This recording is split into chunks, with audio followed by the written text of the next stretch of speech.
They came in the black of the void, no warning, no signal, just the cold mass of their ships slipping past the outer sentry lines.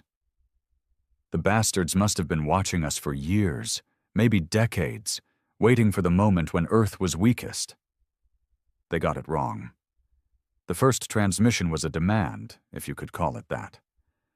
No language, just an image burned into every satellite and comms network we had. An alien warlord standing over a burning human city, a show of force, a declaration of ownership. I was at Fort Wallace, Orbital Infantry Division, when the order came down. My name's Jack Reaver, Sergeant First Class.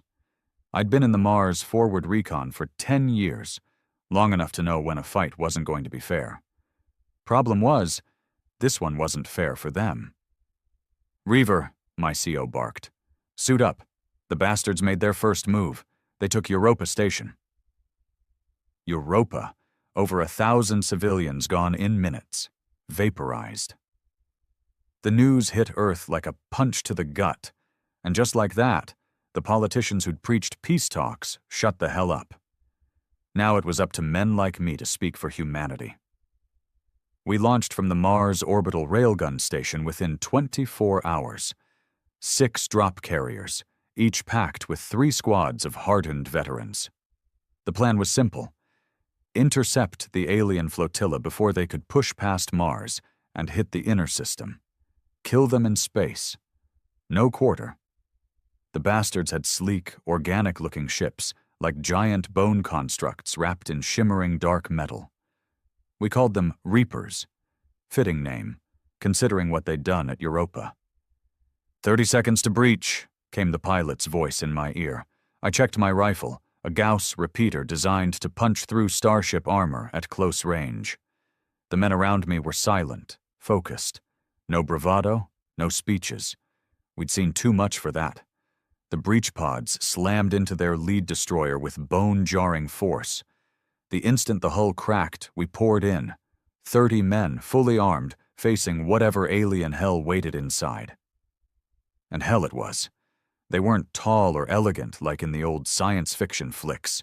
No, these things were brutal, insectoid, with blade arms and chitin plates thicker than steel, but they bled. Oh, they bled. "Light 'em up!" I shouted. The first wave went down fast. Explosive rounds tore through their ranks. But they kept coming, hissing and screeching in a sound that felt like it crawled into your skull. We pushed hard, room by room, corridor by corridor, leaving mangled alien corpses in our wake. My HUD counted the minutes. We had 15 before the rest of the fleet arrived. Then came the real fight. The alien commander, a towering brute twice my size, met us in the central reactor core. It cut down Corporal Briggs with one sweep of its blades. I'll never forget the sound of Briggs's scream, or the rage that followed. I didn't think. I moved. Slammed 3 repeater bursts into its chest. It staggered, but didn't fall. The bastard lunged, and I barely rolled aside. My blade found a gap beneath its neck and drove deep. One twist, a gush of black blood. The thing collapsed at my feet. "Core secured," I yelled. "Set the charges!" We weren't there to capture. We were there to send a message. Humanity does not bow. Humanity does not break. They came to conquer Earth. We were going to turn them to dust before they ever saw her skies. The charges blew as we launched back to the drop carriers. One alien destroyer gone. The others saw what happened. And for the first time, they hesitated. They weren't used to prey fighting back. As we regrouped above Mars, intel poured in. Ground stations, intercepts, chatter from the enemy fleet. The invaders had lost their momentum. They were pulling back to regroup at the asteroid belt. I looked at the men beside me. Grimy, bloodied, alive. "We're not done," I said. "We take the fight to them, out there." I pointed past Mars, into the black where their fleet was hiding. Because this wasn't just survival anymore. Now it was war. The war room aboard the carrier Iron Fang was dim, lit only by tactical screens and the dull red glow of emergency lighting. No one trusted full lights since we learned those alien bastards could hijack visual systems. Another lesson, written in blood back at Europa. I stood with Captain Harlan, a grim old bastard with iron in his spine and no patience for politics. Men like him were the reason Earth still had a fighting chance. "They've fallen back to the belt," Harlan said, tapping the holomap with a scarred finger. "Main force regrouping behind Ceres. Looks like they're trying to stage a second wave." "Should have finished them when we had the chance," I muttered. "You want to chase them into an asteroid field blind?" Harlan shot me a glare. "I'll take guts, Reaver, but I won't throw men away." He had a point. The belt was hell to navigate even without hostiles. But time wasn't on our side. Word had it Earth's defense grid was only weeks from collapse. The alien vanguard had already wrecked half our satellite network and left major cities in panic. If their second wave reached Earth orbit, millions would die, maybe billions. "We go after them," I said, voice low but steady. "But we do it smart." Harlan studied me for a long moment. "You've got something in mind?" "Yeah." I leaned in, pointing to the tactical display. "We bait them. They want Mars. Let's make them think we're pulling our fleet back to defend it. Meanwhile, we slip a strike team through the belt, hit their command ship where it hurts." Harlan gave a dry chuckle. "You volunteering?" "Always." "Good. You'll take Ravager 1. Stealth gunship, experimental cloaking. She's not on the books yet. 1 squad, no backup." I nodded. "I'll handpick the men." "You'd better. Once you're in that field, no one's coming to save you." We launched within hours. The Ravager 1 was a sleek predator of a ship. Dark hull, minimal emissions, designed for one purpose: strike hard, strike fast, disappear. She could carry 10 men max. I chose 9 of the meanest sons of bitches I knew. Sergeant Kane, my second, all muscle and dead eyes, ex-Marine turned orbital shock trooper. Corporal Juno, marksman, no nerves, steady hands even when the sky's falling. Private Mason, engineer and demolitions, ugly as sin, but he could blow a hole in God's own vault. And 6 more veterans who didn't blink when I told them what we were walking into. "Listen up," I said as we loaded in. "This isn't a rescue op. It's not a goddamn recon. We're going in to gut their command ship, cut the snake's head off before it can strike again." "Suicide mission," Mason muttered with a crooked grin. "Yeah," Kane said, checking his rifle. "But if we pull it off, Earth lives another day." No one argued. We strapped in. The Ravager launched in silence, slipping past Mars' orbit under cloak. No communications, no signals, just the cold hum of engines and the dark between the stars. The asteroid field was a graveyard. We drifted past shattered rocks the size of cities, debris from the first clashes, burned-out human carriers, drifting alien wrecks, corpses frozen in the void. "Picking up movement," Juno whispered from the sensor station. "Multiple alien patrol ships, light corvettes." "Hold course," I ordered. "Keep cloak engaged. We ghost past them." We weaved through the field, engines throttled to minimal thrust. The aliens were hunting for us, but their tech wasn't perfect. They couldn't track what they couldn't see. And then we found it. Floating behind a shielded cluster of asteroids was their command ship, a leviathan of black and bone, half the size of a human city, bristling with weapons, escorted by a dozen smaller warships. "Son of a bitch," Mason breathed. "That thing's a fortress." "It bleeds like anything else," I said. We get in close, dock at one of their maintenance shafts, plant charges, kill their command crew. "Stealth approach in that mess?" Kane asked. "We don't need to be perfect," I said. "We just need one opening." It came faster than we hoped. One of their corvettes strayed too close to a debris cluster and triggered a chain reaction. Colliding asteroids smashed through their formation. In the chaos, we slipped through, engines flaring only for a heartbeat. We latched onto a vent shaft on the Leviathan's lower hull. Mason cut through the seal with practiced speed. "Move out," I ordered. We entered a world of alien metal and shadows.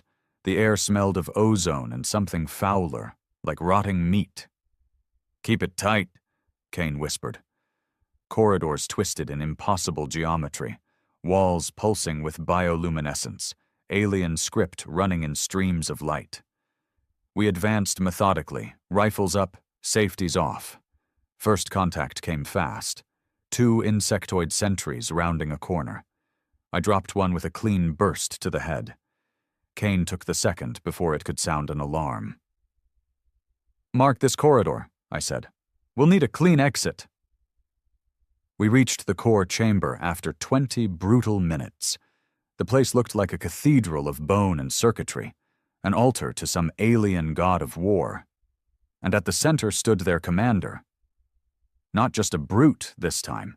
This one was a tactician, clad in ornate armor, flanked by elite guards twice the size of the ones we'd fought before. Intelligent eyes, cold, calculating. "They know we're here," Juno said. "Doesn't matter," I replied. "We finish this." The fight was chaos. Gunfire and plasma lit the chamber. Mason's charges tore through the first wave of guards. Juno picked off targets with sniper precision, but they kept coming. I locked eyes with the alien commander. He hissed, a sound that shook the room. Then he charged. I met him head-on. He was faster than I expected, blade arms striking with brutal speed. My rifle was torn from my grip. I drew my sidearm, fired point-blank into his torso. Black ichor sprayed, but he didn't fall. He slammed me into the wall, blade sinking into my shoulder. Pain exploded through me, but I held on. Grabbed the blade's hilt, twisted hard.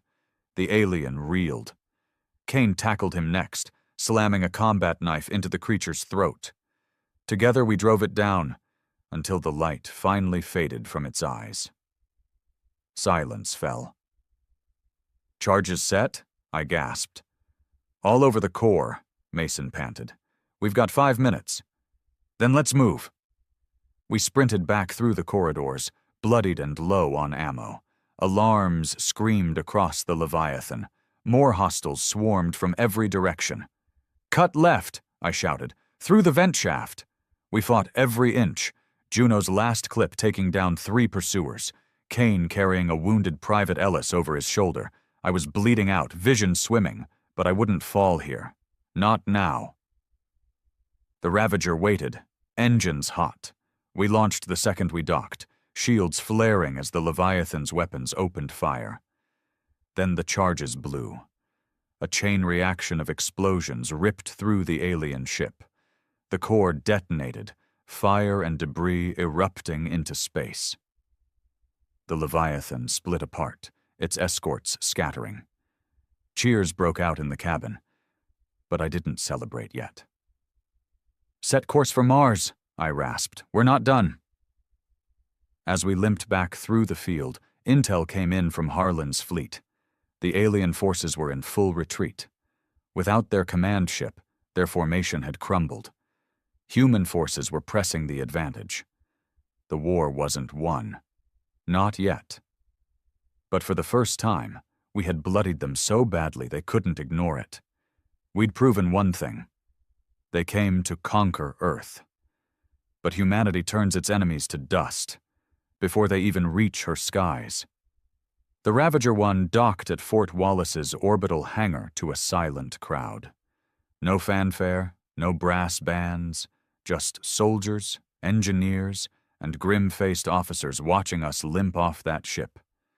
We looked like hell. Kane had 3 broken ribs. Mason's arm was a mess of burns. I was patched with 6 sealants. My shoulder barely held together. Half my squad had fresh scars. 2 men hadn't made it back. Private Ellis bled out en route. Corporal Reyes vaporized during the blast. War takes its price, always. Captain Harlan met us at the bay. His jaw clenched when he saw the state we were in, but his eyes burned with something else. Pride, maybe. our hunger for more blood. "You did it," he said. No speech, just 3 words. Enough. "They won't stay down long," I said, voice hoarse. "Their second wave is still massing. We bought time, but that's it." "Then we use it," Harlan motioned for us to follow. "Command's moving fast. We're going to hit them first this time." The War Council convened within the hour. Top brass from Earth's Unified Defense Command beamed in. Generals, admirals, intelligence heads. For once, the politicians weren't in the room. Good. They'd only slow us down. Harlan stood at the front, flanked by me and a few other unit commanders. He pointed to the holomap. Asteroid belt, Mars orbit, Earth's battered defense lines. The alien fleet had fragmented after we took out their command ship, but now new signals showed massive movement near the outer planets. "They're regrouping near Jupiter's moons," Harlan said. "Intel confirms a second command vessel en route, bigger than the last. Heavier armament. They plan to bypass Mars entirely. Direct strike on Earth." A murmur went through the room. "How long?" a general asked. 5 days, maybe less," Harlan replied. "We either stop them at Jupiter or we fight them in Earth orbit." That wasn't an option. Earth's orbital grid was crippled. Half our rail platforms were down. Global defense satellites shot to hell. The alien fleet hits Earth orbit? Cities would burn. "Then we hit them first," I said. Harlan nodded. "Agreed. Strike Force will deploy within 24 hours. Volunteers only." I was already moving before he finished speaking. Back at the barracks, I found Kane sitting on his bunk, bandaged ribs, rifle across his lap. "You in?" I asked. He grinned through the pain. "You even need to ask?"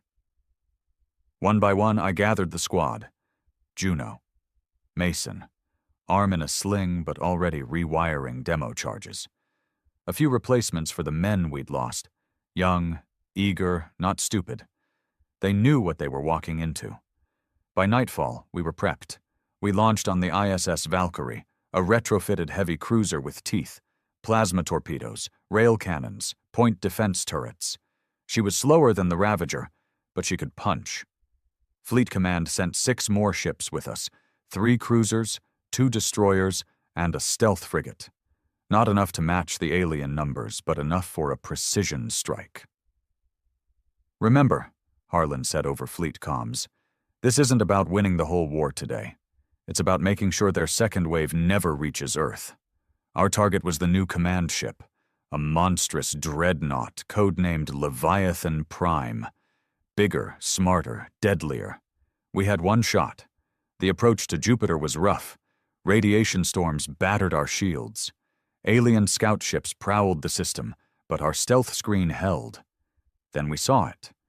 Hanging in the shadow of Ganymede, a behemoth of black and crimson metal, flanked by 2 escort carriers and a swarm of fighters. "They learn fast," Kane muttered. "That's a lot of guns." "Won't save them," I said. "Orders are in." We punched through. Disable that dreadnought. No fallback. Battle began with fire and fury. Our fleet hit them first. Long-range torpedoes streaking in, rail cannons thundering. The aliens answered with pulse blasts and swarming fighters. Space lit up like a second sun. "Brace!" the Valkyrie's captain shouted as a pulse beam grazed our port side. Hull shook. Panels burst. But we held course. "Target lock on the dreadnought," Juno called out. "Fire everything," Kane barked. Missiles screamed through the void. The Leviathan's shields flared, absorbing most, but cracks showed. For the first time, the bastards looked vulnerable, but they weren't passive anymore. Enemy fighters swarmed us. One cruiser lost power, venting atmosphere. Another torn apart by plasma lances. On the Valkyrie, we fought from the gun decks. Manual override as targeting systems flickered under alien jamming. Kane manned the rail cannon. Juno picked off fighters with anti-craft turrets. I coordinated strike patterns, shouting over comms. It was slaughter on both sides. Then came the breakthrough. A gap in their formation opened. One of their escort carriers disabled by coordinated fire. "Push through," I yelled. "Get us in boarding range." The Valkyrie surged forward, shields barely holding. We skimmed the Leviathan's hull, close enough to see alien glyphs scorched by our guns. Grapples fired. Boarding tubes locked on. "Squad, move out," I ordered. We breached into hell. Inside the Leviathan, gravity was distorted. Half the squad vomited from disorientation. Air was thick with chemical stink. The walls pulsed, alive with alien tech. "Stay sharp," Kane growled. We advanced through shifting corridors, fighting every step. Alien warriors hit us in waves, faster, meaner than before. Blade arms, acid spit, some with energy shields. We fought tooth and nail. Juno's rifle dropped 2 at a cross junction. Mason's demo charges cleared another path. I lost 2 men in the first 10 minutes. Ambushed, no time to save them. But we pressed on. Reaching the command core felt like crawling through a meat grinder. Alarms blared. Drones flooded the corridors. Kane took a blade to the leg but kept moving. I was bleeding again, shrapnel in my side. Finally, core chamber. Bigger than the last. Alien command staff already waiting. Their new commander towered over the rest. Massive, armored, glowing eyes full of malice. It spoke, not words, images, burning cities, dead earth, domination. I spat blood. Not today. The fight was savage. We used everything. Guns, blades, fists. Mason planted charges mid-battle. Juno dropped the commander's guards with precision shots. Then the commander came for me. It moved like a storm. Fast. Brutal. My rifle was knocked aside. Blades flashed. I blocked. Barely. Pain shot through me. Kane dragged me clear, firing point blank. The alien reeled. Mason's voice crackled. "Charges set! 10 seconds!" I looked at the wounded, at the dead. No time. "Fall back!" I shouted. We ran, carrying who we could. Explosions ripped behind us. The dreadnought shook. Back on the Valkyrie, we disengaged as the Leviathan Prime tore itself apart, fireballs blooming in Jupiter's shadow. Fleet comms erupted with cheers. "They're breaking off," came the report. "Alien fleet retreating. Earth is safe. For now." In the aftermath, as I lay in med bay, patched and bleeding, Kane sat beside me. "We did it," he said. "For now," I whispered. "They'll come again." He nodded. "Then we'll be ready." Because they came to conquer Earth. But humanity? We turned them to dust. I didn't sleep for days after Jupiter. None of us did. What we'd done was historic, crippling the second alien Leviathan before it reached Earth. But victory was a fleeting thing in this war. The enemy wasn't beaten. Not yet. We'd delayed the inevitable, and they knew it too. The intercepts started coming in 2 days after we limped back to Mars orbit. Scrambled transmissions, alien war songs, if you could call them that, rhythmic, guttural pulses sent across every open channel. A declaration. They weren't retreating. They were calling in reinforcements. I sat alone in the Valkyrie's observation deck, nursing a cracked rib and a whiskey ration. The stars looked the same as always. Cold. Endless. But I'd seen too much to pretend the void was empty anymore. Footsteps behind me. "You look like hell," Kane said, dropping into the seat opposite me. He had a fresh scar across his jaw and walked with a limp now. "So do you." He grinned. "Commander Harlan wants you in the war room. High Command's here." "That can't be good. When is it ever?" The war room was packed when I got there. Harlan stood at the head of the table, flanked by Earth's highest-ranking officers. Some I recognized: Admiral Vasquez, General Harper. The rest were spooks and intelligence brass. On the holoscreen hung a new image, an alien dread fleet, dozens of ships, massing beyond Saturn's rings. "New enemy formation," Harlan said, voice hard. "They're pulling ships from outside our system now. Deep space assets we haven't seen before. Bigger, faster, heavily shielded. How long before they move? Admiral Vasquez asked. 2 weeks, maybe less. A cold weight settled in my gut. And Earth? I asked. If we don't stop them at Saturn, they'll reach Earth orbit with full strength. Our planetary defenses can't take that kind of pounding. Everyone knew it. Earth's rail platforms were still half offline. Orbital batteries strained to keep Mars protected. Our fleet was battered. We'd taken losses we couldn't replace. So this was it. The next battle would decide everything. We hit them first, Harlan said. All strike groups, coordinated assault. It's a death charge, one intelligence officer muttered. They're numbers. We don't have a choice. Harlan slammed his fist on the table. We stand at Saturn, or Earth burns. The room went silent. Then I spoke. We don't just hit their fleet, I said. We go deeper. Heads turned. What do you mean, Reaver? Harlan asked. They're pulling these ships from somewhere, outside our system. Supply lines, command infrastructure. We cut that. We cripple their advance. It was a mad plan, but no one argued. Within 48 hours, I was back aboard the Ravager 1. She'd been patched, refitted with the latest cloak tech. Lighter weapons this time, more speed, more stealth. My squad was leaner now.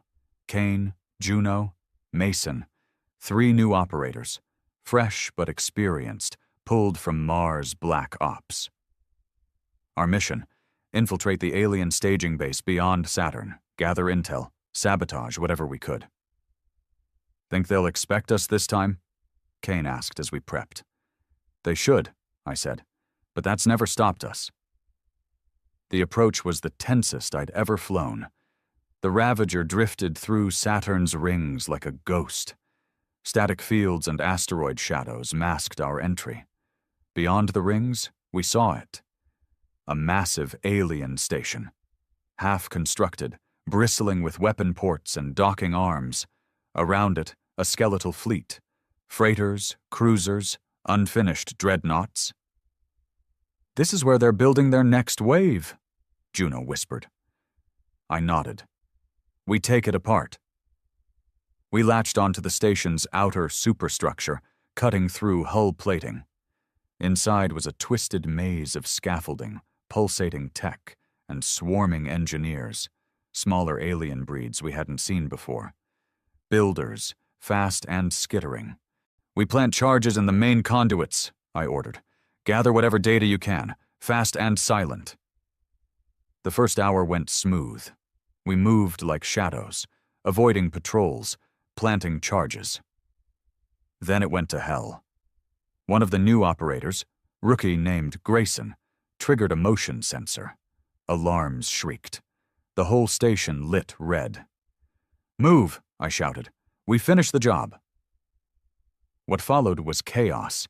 Alien guards poured from every hatch, blade-limbed, faster than the warriors on the dreadnoughts. We fought through them, room by room. Juno dropped 2 with precise headshots. Kane took a hit to the shoulder but kept firing. I dragged Mason out of a collapsing corridor, blood slicking the floor beneath us. "Charges armed!" Mason gasped. "We need to go! Now!" Escape was a running gunfight. We sprinted for the docking shaft, cutting through wave after wave. Kane nearly bled out, dragging Juno's body when she took a plasma burn to the chest. I covered them, emptying my rifle into the last pack of hostiles. Then the Ravager launched, barely clearing the blast radius as our charges blew. The alien station erupted, a chain reaction ripping through its core. Alien comms spiked in panic. Their staging base was gone. Their fleet left leaderless, scattered. When we returned to Mars orbit, battered and bleeding, the fleet was already mobilizing. Harlan met us at the dock. "You did it," he said. "Their reinforcement line is shattered." "They'll still come," I warned. "Desperate now." "I know." The final orders came that night. All forces to Saturn. Full strike. No retreat. It would be the last stand. I sat with Kane and the others in the Valkyrie's briefing room, going over battle plans. "Think we survive this?" Mason asked. Kane grinned, blood in his teeth. "Does it matter?" I shook my head. "Number, all that matters is we make them bleed." 2 days later, the fleet jumped. Saturn's space became a slaughterhouse. Hundreds of ships, ours and theirs, collided in brutal close-quarters combat. Rail cannons tore through hulls. Plasma blasts shattered entire squadrons. Fighter wings danced between debris fields. I fought from the Valkyrie's decks, directing strikes, leading boarding teams when hulls locked. Kane fought beside me, arm in a sling but still killing. Mason planted charges on enemy gun decks. Juno, scarred but alive, picked targets through the chaos. We lost friends, ships, entire battalions. But we broke them. One by one, their ships burned, their formations shattered. And when the last dreadnought fled into the black, we stood, bloodied, broken but unbowed. The war wasn't over. But Earth would see another sunrise, and the message was clear.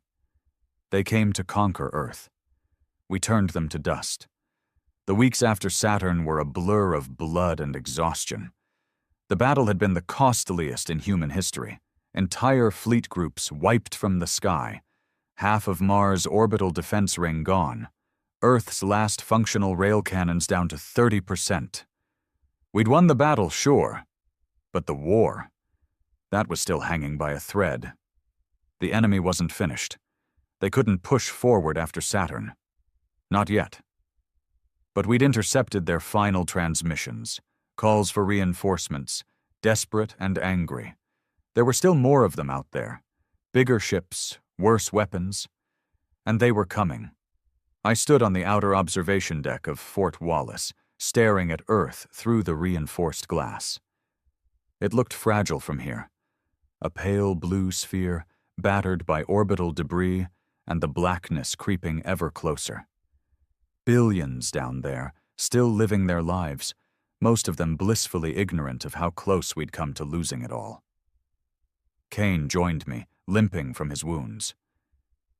"You hear the news?" he asked. "What now?"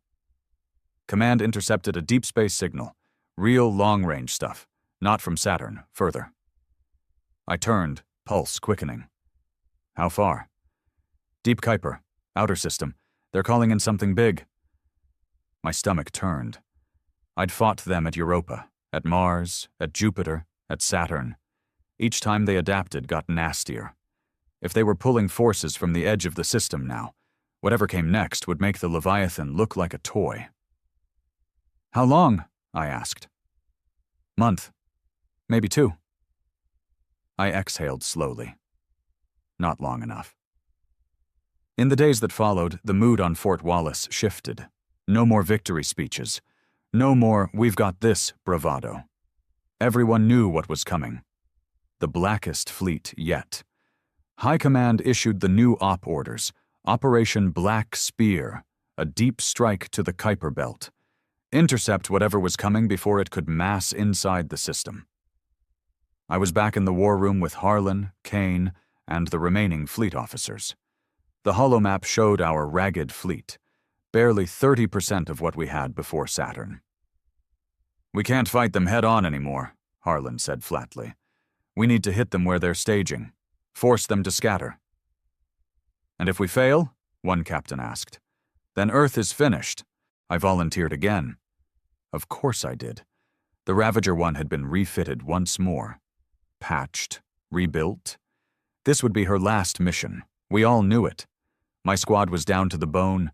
Kane, Mason, Juno, 3 others who'd survived Saturn by sheer guts and luck. "This one's different," I told them in the ready room. "We're not just hitting a ship or a station. We're going into their heart." "And if we don't come back?" Mason asked. I stared at him. "Then at least Earth has a chance to fight another day." We launched into the black with the ghost of Saturn still burning in our wake. It was the longest jump I'd ever flown, through uncharted voids, radiation storms, gravitational distortions. The Ravager groaned and creaked, systems straining against the cold of deep space. Then, in the shadow of a frozen gas giant we didn't even have a name for, we found it. A fleet unlike anything we'd ever seen. Dozens, no hundreds of alien warships, some kilometers long, ringed with living armor, bristling with weapons we didn't even understand. And at the center, a construct the size of a small moon. It wasn't just a ship. It was a factory, a breeding ground, a colony hive, building more warships by the hour. The sight hit me harder than anything before. "This is it," I whispered. "The source." "We blow this thing," Kane said, voice low. "We cripple their whole advance." "Or we die trying," Juno added. Everyone nodded. No fear. Not anymore. Just grim purpose. We drifted in under cloak, threading the needle between sensor nets and patrols. The closer we got, the stranger the construct became.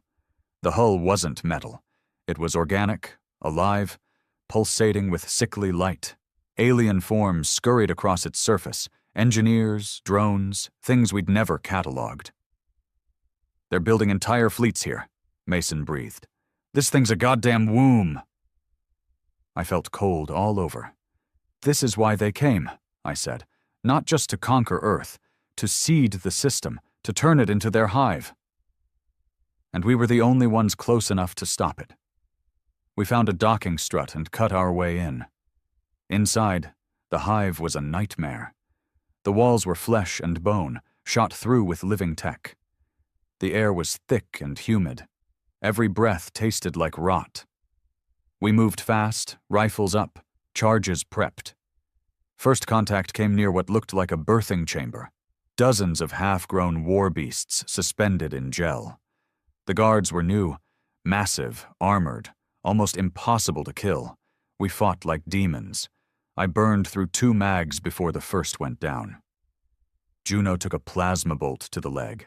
Mason lost 2 fingers to acid spray. But we pushed on. We reached what our scans guessed was the central power core. A massive chamber. Walls alive with neural links, energy conduits running like arteries. In the center, a neural nexus, throbbing with sick light. "This controls the hive," Mason gasped.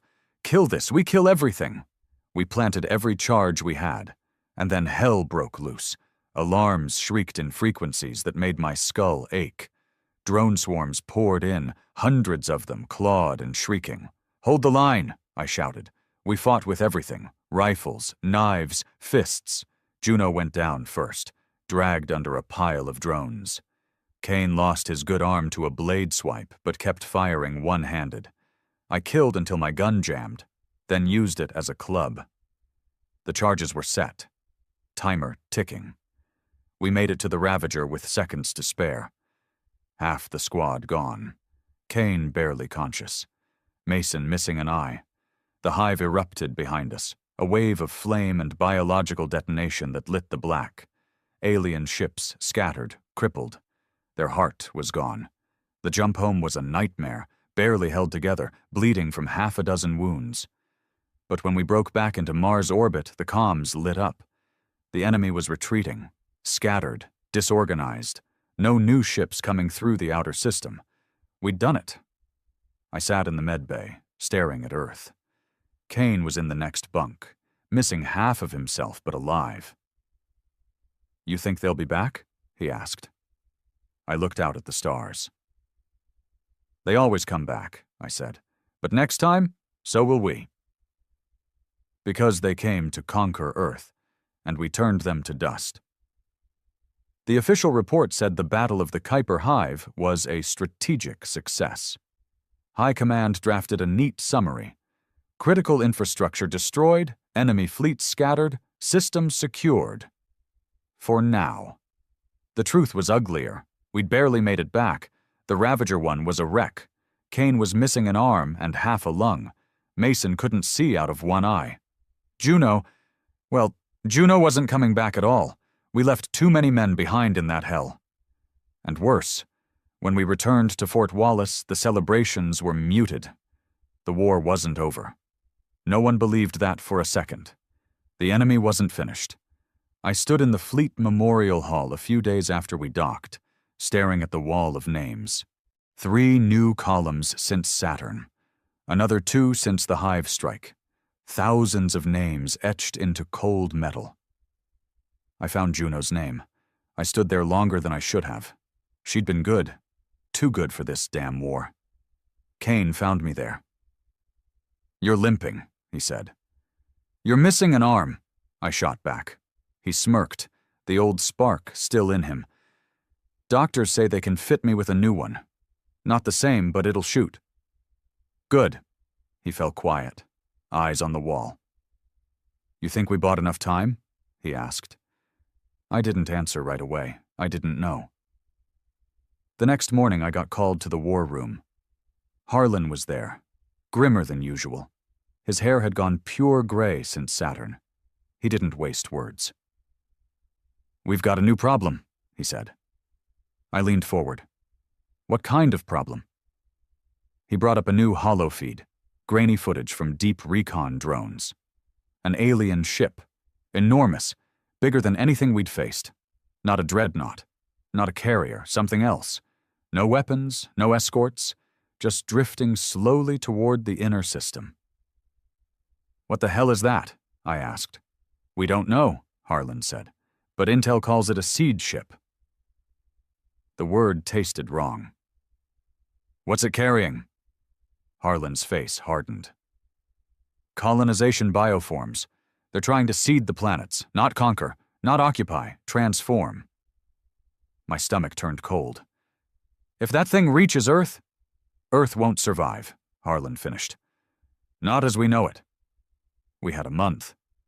Maybe less. Every ship we had was already damaged. Every crew exhausted. But we had no choice. We had to stop it. Operation Iron Crucible was the most desperate plan yet. Not a fleet action, not an ambush, a suicide intercept. One ship would get close enough to plant fusion charges on the seed ship's core. No room for error, no room for escape. Harlan looked me dead in the eyes. "You're the only one who's pulled this kind of op off before." "I'll go," I said without hesitation. We didn't have the Ravager one anymore. She was dead. Instead, they gave us a prototype, Ravager Black, a stealth corvette built from reverse-engineered alien tech. Faster, meaner, one last gamble. The crew was skeleton, just 4 of us. Me, Kane, Mason, and a new pilot, Ren, ex-military, sharp as hell, cold as ice. "You all know the odds," I told them in the launch bay. No one blinked. Ren just said, "Let's kill the bastards." We launched alone. No escort, no backup. The seed ship was already passing Neptune orbit, a black monolith against the stars. We chased it for 6 days, burning engines to the red, running cold to stay off their sensors. Every day it got bigger. Every scan revealed more horrors. Bioorganic pods, growth tendrils, massive life signs pulsing inside. It wasn't just a ship. It was a planet killer. We breached on day 7, slid through a vent shaft near the aft conduits. Inside, it was worse than the Hive. The walls were alive, pulsing, breathing. The air was wet, full of spores. Every surface writhed with alien growth. "They're already birthing," Mason whispered, scanning the walls. Pods the size of tanks were forming. Infant war beasts, spore clouds, God knows what else. We pushed forward. It didn't take long for them to find us. First contact was a swarm of spore drones. Small, fast, vicious. We cut them down, but they kept coming. Kane fought like a demon, one-armed but unrelenting. Mason planted charges as we moved. Ren handled nav, guiding us through the shifting maze of corridors. Then we reached the core. It was monstrous. A pulsing neural heart, larger than any chamber we'd seen, connected to tendrils that stretched throughout the ship, feeding the entire ecosystem. "This is it," Mason said. "We bring this down, the whole ship dies." We planted the fusion cores. Then the real enemy came. Guardians, massive armored beasts, more machine than flesh, taller than a man, stronger than any exosuit. The fight was brutal. Kane lost half his other arm. Mason took a gut wound. I burned through every mag I had. Ren dragged Mason clear as I covered them, blade in one hand, plasma torch in the other. We set the final charge with seconds left. The escape was chaos. We ran blind, chased by walls of drones and gas, made it to the Ravager Black with seconds to spare. As we launched, the seed ship erupted, a wave of light and biomatter spiraling into the void, destroyed. When we limped back to Mars, we barely had a ship left, but the seed ship was gone. Earth would live another day. I sat in the Valkyrie's medbay again, alone. Kane was in critical care. Mason might not wake up. Ren stood in the doorway, arms crossed. "You think this ends it?" she asked. I shook my head. "They'll come again." She nodded. "Then we'll be ready." Because they came to conquer Earth, and we turned them to dust. They called it a victory. The seed ship was gone. The immediate threat to Earth neutralized. The propaganda feed spun it as a turning point. Fleet Command issued medals. The few surviving ships were paraded around Mars' orbit. But it wasn't victory. It was a stay of execution. I knew it the second I read the deep scan reports 2 weeks after the op. Alien transmissions, still coming from deep space. The outer probes, silent for months, were suddenly going dark. Entire sectors gone dark. Someone or something was still out there, watching, waiting. And then the worst signal came in. Harlan called me to the war room again. His face was older now. Lines cut deep across his features. He looked like he hadn't slept since the seed ship op. "Sit," he said. I did. He brought up a transmission, encrypted, shaky, a priority code flagged from the far edge of the solar system. It was from one of our Black Ops probes, Sentinel-9, stationed beyond the Oort cloud. The message was simple. Object inbound, speed, FTL slip signature detected, non-fleet design, massive, unknown energy profile. I stared at the readout. "How massive?" Harlan exhaled. "Size of a moon. We didn't have FTL. Not yet. We weren't supposed to for another century. The enemy had just crossed that line. This wasn't just another fleet. This wasn't a dreadnought or a seed ship. This was their final weapon." "They're desperate," Kane rasped from his medbed when I told him. "They know they can't win conventionally, so they're throwing the last card." He coughed hard. The graft on his lung was holding, but barely. "What are they sending?" he asked. I didn't answer. I didn't know. Not yet. Fleet Command called it Project Black Sun, an alien superweapon, purpose unknown, trajectory, direct for Earth, ETA, 3 weeks. We scrambled every resource we had left. The fleet, crippled as it was, rushed to fortify Mars orbit and lunar command. Earth's defense grid was being rebuilt in a panic, but it wouldn't be ready in time. We had one chance, intercept it before it reached Earth orbit. Problem was, nothing could catch it. It was moving on a slipstream trajectory, half in real space, half out. No human ship could match that kind of speed. Until Ren gave us a solution. She called me to the Ravager Black's hangar, what was left of it. "I've been running sims," she said. "Using the alien FTL fragments we recovered from the hive." She gestured to a battered test core rigged into a modified drive housing.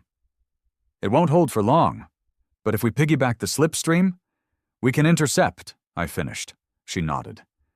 "It's suicide," she added. I smiled grimly. "Of course it is." There was no question who would go. I was still recovering, but I could stand. Kane, despite the grafts, demanded to be included. "I'm still breathing," he growled. That's all that matters. Mason was out. Coma. Ren would pilot. We'd take a stripped-down, ultra-light version of the Ravager, a ship that barely qualified as a corvette anymore. No armor, minimal weapons, just speed, stealth, and one shot. Harlan met us in the hangar before launch. "You don't have to do this," he said quietly. I looked him in the eye. "If we don't, Earth's finished," he nodded once. "Godspeed." We launched on day -19. FTL piggyback engaged. Slipstream drive burning hotter than hell.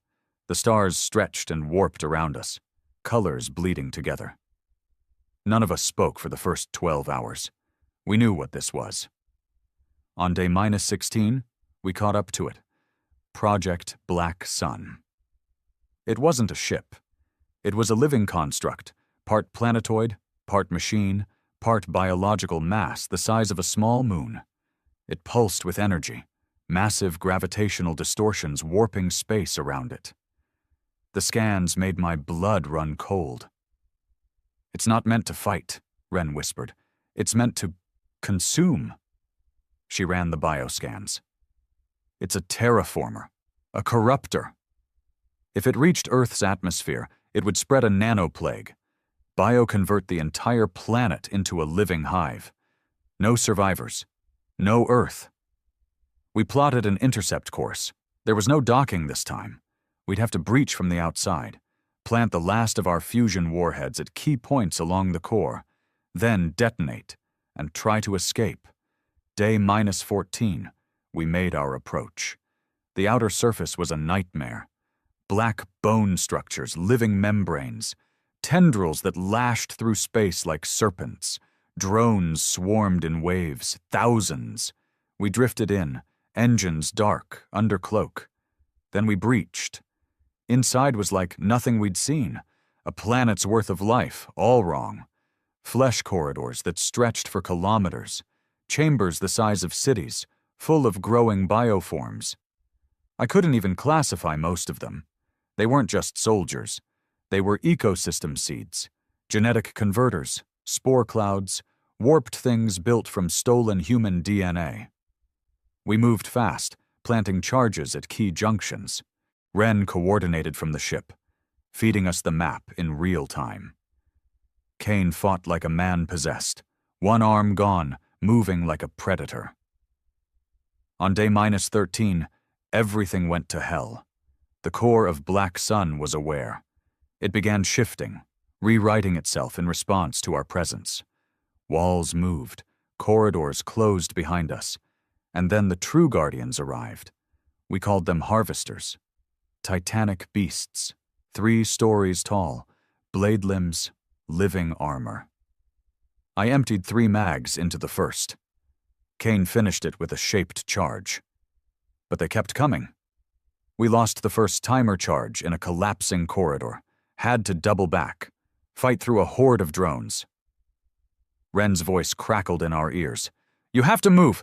The core's activity is spiking, it's accelerating!" "How long?" I demanded. 4 days. Tops. If you don't kill it by then, it hits Earth." We pushed deeper, lost track of time.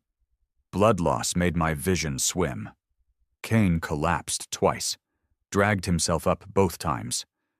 We planted the last 2 warheads in the primary neural chamber, a place so alien I couldn't describe it. A vast eye opened in the center, watching us, alive, sentient. It spoke, not in words, in images, visions of Earth, covered in black tendrils, skies burning, oceans turned to sludge, a dead world, a world remade in its image. I stared it down, raised the detonator. "No," I growled. "Not today." We sprinted for exfil. Harvesters swarmed. I lost count of how many we killed. By the time we reached the breach point, I was running on fumes. Kane could barely stand. Ren screamed over comms, "Get clear, now!" We launched with seconds to spare. The detonator lit, and Black Sun erupted. The explosion was like a newborn star, tearing through slipspace. We barely escaped the wavefront. The ship was half destroyed. Systems fried, hull breached. Wren's hands were burned to the bone. Kane was unconscious. I was bleeding out. But we were alive, and Black Sun was dead. We drifted in the void for days. No engines, no comms. Then the rescue signal came. A battered destroyer, the Iron Lance, swept us up. When we made it back to Mars' orbit, Earth was still there. Blue, whole, alive. I stood on the deck of the Iron Lance, staring down at the world we'd saved. Wren stood beside me, hands in grafts. Kane was in a medical coma. The price had been paid. Too high. But worth it. Harlan met us on arrival. No speeches, just a nod. "You did it," he said. I looked at the stars. "They'll come again," I said quietly. He nodded. "Then so will we. Because they came to conquer Earth, and we turned them to dust." The skies were quiet for the first time in nearly a year. No dreadnought signatures, no hive signals, no cursed slipstream drives rippling through the outer system, just stars. And Earth. I stood in the observation deck of Fort Wallace, wrapped in dress blacks I hadn't worn since the first days of the war. The fabric felt wrong on my skin. Too clean for what we'd been through. Too neat. Outside the reinforced glass, Earth turned slowly below. Whole, blue, fragile. Alive. Kane wasn't here. Still in medical coma, hooked up to machines keeping his broken body breathing. Wren was off her feet, skin grafts healing, nervous system damage from the escape burn. Doc said she'd live, maybe even fly again. Mason never woke up. His name was etched now on the wall alongside Juno, Briggs, Reyes, and the thousands more who'd bled out in the void. I could still see their faces when I closed my eyes. Fleet Command wanted a ceremony. A final victory celebration, they called it. I didn't believe in final anymore. The ceremony was held in Mars' high orbit, aboard the battered remains of the Vanguard station. Generals, admirals, politicians flown in from Earth. Fresh-faced news crews broadcasting the event to a weary planet hungry for good news. The speech was pure PR. Against overwhelming odds, humanity endured. Through sacrifice and resolve, we have proven. Earth stands unconquered. I tuned it out. When they called my name, I walked to the podium, movements stiff from the dozens of healing wounds stitched across my body. Harlan handed me the medal, some new thing they'd minted for this war. Didn't matter. He squeezed my shoulder. "You earned it." I looked him in the eye. So did too many who didn't come back. I didn't make a speech. I said 6 words. We fight, we bleed, we live. That was enough.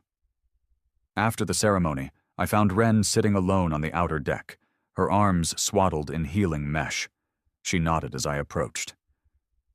"World's still turning," she said quietly. "For now." We stared at the stars. She spoke first. "You think they're really done?" I didn't answer right away. Finally, I said, "They're bloodied, scattered, but not extinct." Her jaw tightened.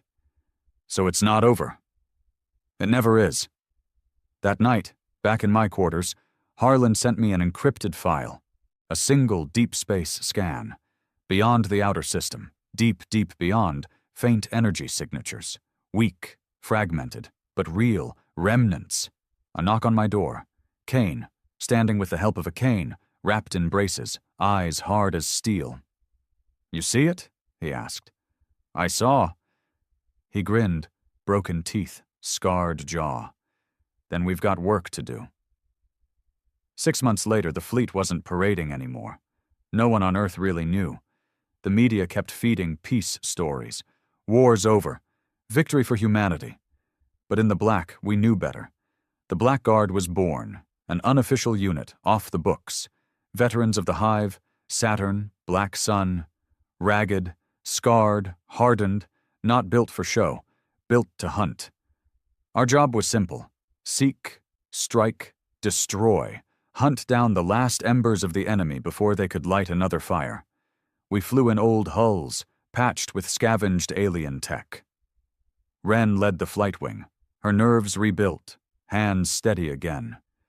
Kane was XO, still limping, still fighting. I took command. Our first op hit a drifting hive fragment near Pluto orbit, infant bioforms in stasis. We didn't talk. We burned it to ash. Second op, an old dreadnought carcass rigged as a beacon. Trap. We went in anyway, fought our way out with half the hull gone. Kane laughed as he crawled from the wreckage.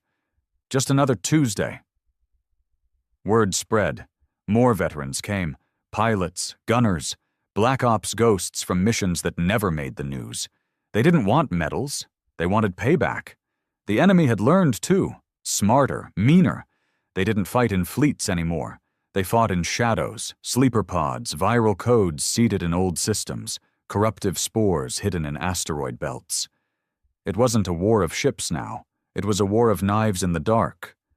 Earth didn't notice. Earth rebuilt. Skyscrapers rose. Commerce restarted. Politicians smiled for the cameras. But in orbit, the Blackguard flew.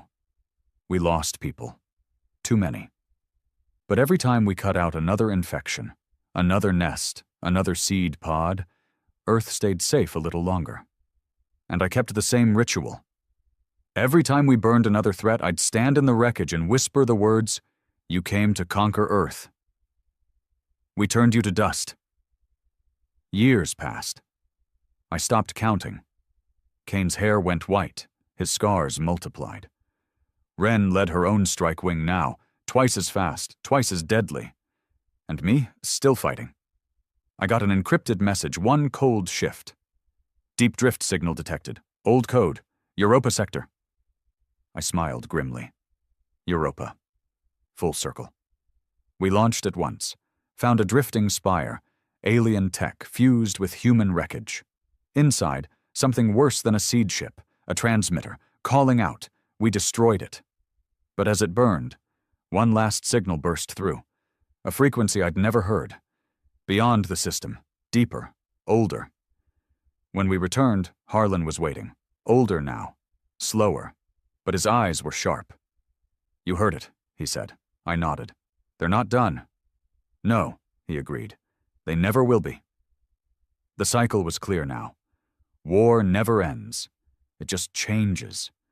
And so the Blackguard kept flying, through the black, through blood, through silence, because they had come to conquer Earth, and we would keep turning them to dust. Forever.